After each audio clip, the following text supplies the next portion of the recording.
વડોદરાના વાઘોડિયા રોડ પર બીએસયુપીના આવાસ 2012માં ઝૂંપડામાં રહેતા ગરીબ લોકોને ઘરનું ઘર ફાળવવામાં આવ્યું હતું, પરંતુ યોજનામાં મળેલા ઘરો હવે જર્જરિત થવા માંડ્યા છે. છતમાંથી સળિયા દેખાવા લાગ્યા છે. સ્થાનિકોને અહીં રહેવાનો ભય સતાવી રહ્યો છે. જાણો આ રિપોર્ટમાં લોકોને કેવી પડી રહી છે હાલાકી અને કેવું છે જીવનું જોખમ.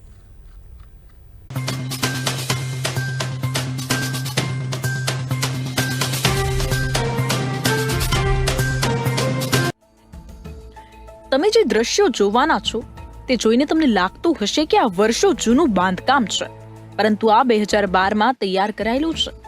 વડોદરાના વાઘોડિયા રોડ પર આવેલ જીવનનગર વિસ્તારમાં બીએસયુપીના આવાસ 2012માં ગરીબ લોકોને રહેવા પાકું ઘર ફાળવવામાં આવ્યું હતું. ઘરોમાં રહેતા લોકોનો આક્ષેપ છે કે મકાન મળ્યાના 3 થી 4 વર્ષમાં જ ઘરની સ્થિતિ ખખડધજ થઈ ગઈ હતી. છત પર પોપડા પડવા અને સળિયા દેખાવા લાગ્યા હતા. અહીં રહેતા લોકોએ તંત્રને જાણ કરી હોવા છતાં સમસ્યાનું નિવારણ આવ્યું નથી. ઉપરથી તંત્ર નોટિસ આપે છે કે મકાન ખાલી કરી દેવું. સ્થાનિકોની માંગ છે કે તંત્ર તેમને ફરી મકાન બનાવી આપે, જે ખર્ચો થશે તે આપશે. અને 15-16 વર્ષ થયા છે. 15-16 વર્ષમાં જ ખકડી ગયા છે મકાન. તો આગળ થશે શું? અમે ગમે એટલી કમ્પ્લેન કરી પણ આ લોકો કોઈ સાંભળતું નથી. ખાલી નોટિસો મારી દે કોર્પોરેશન વાળા આવીને કે મકાન ખાલી કરો. મકાન ખાલી કરી દે, જઈએ કઈ અમે હપ્તો ભરવા રાજી છીએ, વેરો ભરીએ છીએ, બધી રીતે રાજી છે. અમને મકાન તોડે નવેસરથી બનાવી આપે, પૈસા પૂરા ભરવા રાજી છે. જીવનનગરમાં રહેતા લોકોએ તેમની આ સમસ્યાના નિવારણ માટે સ્થાનિક કોર્પોરેટરને રજૂઆત કરી હતી. રજૂઆતના પગલે કોર્પોરેટર આશિષ જોશીએ તેમની સમસ્યા અંગે સામાન્ય સભામાં રજૂઆત કરી હતી.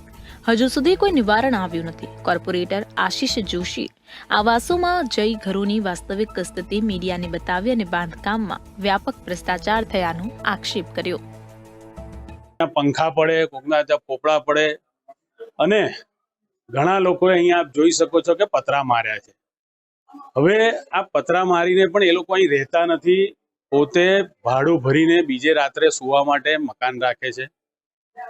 એટલે બિચારા એવી દયનીય પરિસ્થિતિમાં મુકાઈ ગયા છે કે જે હયાત ઝૂંપડા હતા એ તો જતા રહ્યા, પણ જે મકાન છે ઝૂંપડા કરતા પણ બદતર હાલતમાં છે. આપ જોઈ શકો છો. કઈ થર્ડ પાર્ટીએ ઇન્સ્પેક્શન કર્યું, એકાઉન્ટ હોય કે વિજિલન્સના જે બી અધિકારીઓ જાગે અને કયા પ્રકારે આ ભ્રષ્ટાચાર આ પ્રકારે તંત્ર અધિકારીને કોન્ટ્રાક્ટર ભેગા થઈને કરી રહ્યા છે, એ માન્ય રાજ્યના મુખ્યમંત્રી જેની પાસે આ શહેરી વિકાસ ખાતું પણ છે એ ધ્યાન આપે કે કોક દિવસ નહીં તો આ જીવનનગર મૃત્યુનગર બની જશે એવી દયનીય પરિસ્થિતિ છે. આવાસના ઘરોમાં તિરાડ પડી જવી અને છત પરથી સ્લેબ દેખાતા શરૂ થતા અહીં રહેતા લોકોને પોતાના ઘરમાં રહેવાનો ભય લાગી રહ્યો છે. જો કે તંત્રએ જણાવ્યું કે આવાસ જૂના થઈ ગયા છે, જેના કારણે આ સ્થિતિ સર્જાઈ છે. જ્યાં રિપેરિંગ કરવાની જરૂર હતી ત્યાં રિપેરિંગ કરાવ્યું છે. આ આવાસોના સમારકામ માટે લાગે છે કે વડોદરા મહાનગરના અધિકારીઓ એક્શન લેવા માટે કોઈ મોટી દુર્ઘટનાની રાહ જોઈ રહ્યા હોય. વડોદરાથી વિજય ઠાકોરનો અહેવાલ.